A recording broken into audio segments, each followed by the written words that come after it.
Hey guys, what's going on? It's Obes, back again with another video. We finally did it. We hit Elite. After 3 weeks of trying, we finally hit Elite 2. Played really well this weekend. Some great new additions to the team helped us in that, but more importantly, the custom tactics that I changed have definitely helped me. And that's what we're going to take a look at today. So hopefully I can help you guys hit Elite. Let's get right into it. So jumping into the team, we've made big changes from last week. We brought in Mukiele at right back, Longley and Alba across the back line, as well as bringing in that Valverde we picked last week, and De Bruyne, and also Martial at front for Calvert-Lewin, as well as Hazard on the left wing instead of Sterling. This team plays as a 4-3-2-1 in game, and I think that's a really good formation because the two behind the striker drop in front of the defence, and it's a great way of countering a 4-2-3-1 because those two CDMs don't pick up the two second strikers anywhere near as well as you'd expect. So this has been the formation I've used throughout FIFA 21, and it's definitely been a good formation for me. Now jumping into the important stuff, the custom tactics. My biggest tip for FIFA 21 is to have two preset custom tactics that you can use depending on the game. So I have a defensive, which is my normal one, and then I have my attacking, which is when I want to go and push for a goal. So looking at my normal one, we've got balanced defence, which I feel is definitely the best compromise. I've used a few of the different tactics for defending. I tried pressure on a heavy touch quite a lot, but I found that was too standoffish at times. Balance gives you the best, balance between each of them. Your team still seem to hold their shape, but they do press when necessary as well. So yeah, out of all of them, I'd say that's what's worked best for me. Definitely this weekend I didn't feel my team getting pulled out of shape anywhere near as much, and people found it quite hard to break me down. We've got 5 width on that and 4 depth. I'm not one of these one drop back sort of people. I think that's an awful way of playing the game. So yeah, pretty standard, 5 width, 4 depth. The offensive tactic on this is long ball because that sends your strikers in behind, and with this formation, with all 3 runners getting in behind, it really stretches the pitch, gives you lots of space for your midfield to play in, and yeah, it works well. In attack we have 6 width. Because I don't like them getting too wide, because I like my outside strikers to stay fairly central, and 7 players in the box because we do whip the balls into the box quite a lot. Now if we move over and look at the player instructions I have on this team, starting with the strikers, we have Martial, centre striker, on stay central and get in behind and stay forward, so he's an out and out, get the ball to him, see what he can do.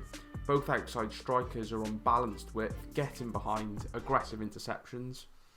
I think the aggressive interceptions are crucial because we do pick the ball up in that sort of area quite a lot.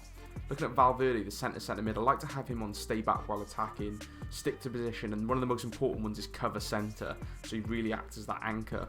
Now the 2 outside centre mids we have on balanced because we've got Valverde acting as an anchor so they can get up and down fine, get into the box for crosses so they can support the striker, and yeah, they're still on cover wing because I do need them to cover the fullbacks if there's a counter-attack and they're caught out. Speaking of the fullbacks, the last couple of weeks I've been finding that I'm getting counter-attacked so much because they're so far out of position. So I've got them both on stay back while attacking. Trust me, they still do get up and down, and they're on overlap for when they do decide to do that. This was one of the more noticeable changes compared to last week where we finished gold 1. I was getting caught out so much less because I had the fullbacks on stay back. The centre-backs are both on default standard settings, stay back while attacking, normal interceptions, they were absolutely fine, wasn't getting pulled out at all because I was on balanced attack, that was fine. And the other thing I've changed from last week is the keeper, so I put him on come for crosses and sweeper keeper. He's a lot faster off his line because he's already in that sweeper keeper and comes for crosses sort of mode, so he's flying out and made a lot of crucial saves for me this weekend, all black.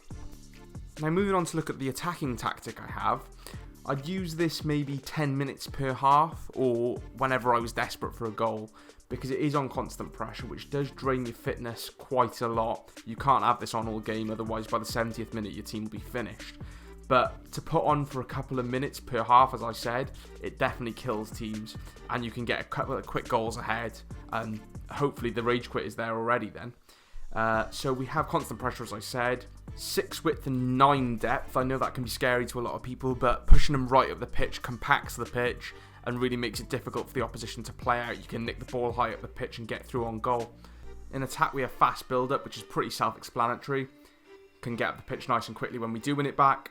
7 width and 8 players in the box and 3 on corners and free kicks. As I said, we're desperate for a goal, so we're throwing everything at the opposition. Now against your weaker players on FUT Champs, this tactic works so well because it just makes people panic. They can't get out of their box. They give you the ball back so quickly, and you're just knocking at the door constantly. People really struggled with this, especially if I'd gone 1-0 up, I'd stick this on for a couple of minutes, and normally it's 3-0 because they just can't deal with it. The one warning I will give is if you use this tactic, you do need a fast defense because it is vulnerable to a fast counter attack, so bear that in mind. Now looking at the player instructions, Martial is exactly the same as the defensive because he's the striker, nothing changes. For the two outside strikers, I now have them both on stay forward because, as I said, we're just going all out for the attack. Both outside centre mids are as they were, still on getting into the box, still stick to position and cover wing.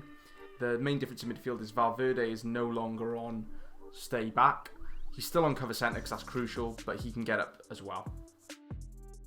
The centre-backs are as they were, and the full-backs, the only difference is I've taken off that overlap because I still feel like that encourages them somewhat to get up.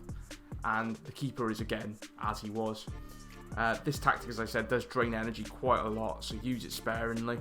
But it is really, really effective for small periods in games.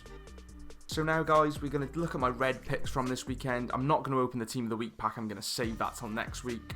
And I'm also going to save the other packs for a pack opening tomorrow for Road to the Final. But yeah, let's get right into it.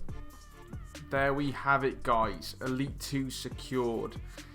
Now, as I said, I'm going to hold all the packs till next week other than the picks because the Team of the Week this week really is awful. I'm really not expecting much out of these at all, to say the least. But it'd be nice if we could get a Ziyech or a João Felix, just to know that we got one of the more expensive ones. Okay, what are we going to get? As I was saying, really not a line there. I think we're going to have to take Pacheco for the rating. Yeah, I think so. Okay, on to the next one. Let's get something nice. Yikes. It's a toss-up between Wilson and Gabriel. I think we're probably going to have to go for Callum Wilson. Yeah. I think that's the best call there. Maybe we can chuck into an SBC. Right, the last one. Come on, give me something nice. Please. Oh, God. Hirodeki it is, just for the rating, I guess, for SBC. But yeah, that's going to be it. Okay, well, as I said, hopefully the packs can bring some better luck next week with a better Team of the Week. But we'll have to wait and see for that one. As always, guys, I hope you enjoyed the video. Please leave a like and subscribe if you did. Plenty more stuff coming your way soon. Yeah, peace.